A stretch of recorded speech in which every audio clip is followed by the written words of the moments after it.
Ya, pemirsa, kita akan lanjutkan dialog kasus pembunuhan vina bersama dengan Komisioner Komnas HAM Anis Hidayah dan juga bersama dengan pengamat kepolisian Bambang Rukminto. Kita akan ke Mbak Anis. Mbak Anis, informasi yang didapat dari Komnas HAM bahwasanya sudah adanya desakan dari Komnas HAM ke Polda Jabar, ada 3 tuntutan. Bisa Anda jelaskan kembali apa tuntutan tersebut? Ya, seperti yang saya sampaikan di awal tadi bahwa 3 hal yang ingin kami mintakan informasi kepada Kapolda Jawa Barat adalah pertama terkait dengan perkembangan penanganan kasus ini ya, termasuk berita yang ramai beredar mengenai salah tangkap dan lain sebagainya. Lalu yang kedua terkait dengan bagaimana 3 DPO yang sudah ditetapkan oleh Polda, dan yang ketiga pemenuhan hak bagi korban dan keluarga. Karena ketika kasus ini viral, tentu ini membuat dampak yang luas bagi anggota keluarga gitu ya, para korban, bagaimana kemudian situasi mereka mendapatkan atensi publik yang luar biasa, sementara mereka selama ini belum mendapatkan keadilan sebagaimana itu merupakan hak yang mestinya mereka terima gitu. Jadi itu, dan kami masih menunggu informasi dari Polda Jawa Barat, tetapi sembari menunggu itu kami juga sudah melakukan pemanggilan kepada beberapa saksi yang kami tidak bisa sebutkan namanya satu persatu, tetapi sudah mulai dilakukan beberapa hari yang lalu, dan dalam waktu dekat kita juga akan melanjutkan untuk melakukan kembali pemanggilan terhadap beberapa pihak.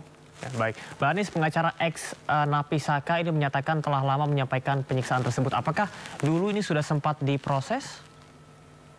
Tentu sudah, seperti yang saya sampaikan tadi, ketika pengaduan itu dilakukan tahun 2016, di mana salah satu pokok aduan yang disampaikan adalah dugaan penyiksaan yang dilakukan oleh kepolisian pada saat pemeriksaan gitu ya, termasuk pemaksaan untuk mengaku sebagai pelaku, dan bentuk-bentuk penyiksaannya juga disampaikan oleh Komnas HAM, dan saat itu kami sudah meminta keterangan kepada para pihak menindaklanjuti dari laporan tersebut gitu. Oke, baik. Saya akan ke Mas Bambang. Mas Bambang, apakah menurut Anda informasi dari 3 DPO ini sudah sesuai dengan aturan yang berlaku? Karena sejumlah pengamat menilai bahwasanya informasi DPO yang disampaikan oleh pihak kepolisian ini kurang lengkap begitu, terutama mengenai foto dari para pelaku.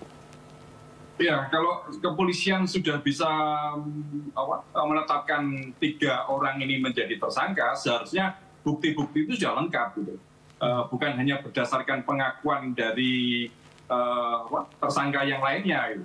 Makanya menjadi sangat aneh sekali dengan proses yang kemarin penangkapan, kemudian juga ada penggeledahan di rumah tersangka. Itu bukti apa sih yang ingin dicari oleh kepolisian gitu. Seharusnya bukti-bukti itu sudah ditemukan 8 tahun yang lalu yang mengarah pada peningkatan status dari terduga menjadi tersangka 3 DPO tersebut gitu loh. Kalau kemudian sekarang baru dicari-cari, bukti apa yang akan dicari? Makanya saya menjadi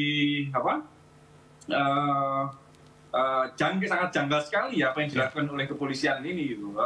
Yang dilakukan Polres Cirebon ini malah saya melihatnya overacting gitu. Hanya karena untuk menutupi keviralannya dia melakukan seolah-olah bekerja keras untuk mengungkap kasus ini, tapi sebenarnya hal-hal yang tidak substansif loh. Karena bukti-bukti itu seharusnya sudah dikumpulkan 8 tahun yang lalu, sehingga mereka bisa ditetapkan, dinaikkan statusnya menjadi tersangka. Pernyataan dari Polda Jawa Barat, mengapa selama 8 tahun 3 DPO itu tidak bisa ditangkap karena ada pencabutan BAP dari 8 orang yang lainnya, artinya memang semuanya masih berdasarkan pengakuan-pengakuan, dan ini tentu sangat riskan gitu. Menetapkan seseorang menjadi tersangka hanya berdasarkan pengakuan ini tentu akan mengurangi hak asasi mereka gitu. Seseorang yang diduga bersalah itu memiliki hak ingkar gitu. Dan kemudian kalau ada isu terkait dengan dipaksa, diintimidasi, tidak menutup kemungkinan kalau ini tidak dikawal, 3 DPO ini pun bisa saja dipaksakan oleh kepolisian. Makanya saya mendorong pihak eksternal ya, Mbak Anis dan kawan-kawan di Komnas HAM, maupun di Kompolnas untuk terjun langsung untuk mengawal kasus ini agar dibuka seterang-benderang mungkin. Jangan sampai kepolisian melakukan kesalahan-kesalahan lagi seperti kemarin, seperti yang diduga oleh masyarakat terkait dengan upaya penyiksaan, intimidasi dan yang lain sebagainya itu. Kalau itu bisa dilakukan, tentu akan membangun citra kepolisian yang lebih baik. Gitu. Kasus 8 tahun yang lalu ini memang menghebohkan dan sangat menyedihkan sekali. Sekarang dilimpahkan oleh personil Polda Jawa Barat yang baru, yang sebenarnya mungkin penyidiknya juga berubah. Tentu harapannya beban itu sangat berat sekali bagi Polda Jabar, dan harapannya bisa dibuka secara clear seperti itu. Ya, baik, Mas Bambang, seperti kita ketahui bahwasanya kasus ini telah dilimpahkan dari Polres Cirebon, kemudian juga ke Polda Jawa Barat, begitu, dan Anda menyarankan agar Bareskrim turun tangan dikarenakan bisa dibilang penyidik tingkat bawah ini tidak profesional. Apakah hal tersebut masih perlu dilakukan, Bareskrim turun tangan? Kalau sampai sejauh ini Polda Jawa Barat sudah melakukan proses itu dengan benar, Bareskrim tidak perlu terjun langsung ya, cukup mensupervisi saja. Tapi Propam Mabes Polri itu ya harus melakukan audit investigasi terkait kemungkinan pelanggaran-pelanggaran yang dilakukan entah Polres Cirebon maupun Polda Jawa Barat 8 tahun yang lalu. Karena PR yang ditinggalkan mereka ini memberikan dampak pada kepolisian. Dan kepolisian ini juga harus mengembalikan kepercayaan publik terkait penyelidikan kasus ini. Gitu. Makanya harus dibuka seterang-benderang mungkin melalui audit investigasi juga yang dilakukan oleh di Propam. Gitu. Mereka yang ditemukan memang benar-benar ada kesalahan melakukan prosedur, ya memang harus dimintai keterangan dan tidak untuk kemungkinan diberikan sanksi etik maupun disiplin seperti itu.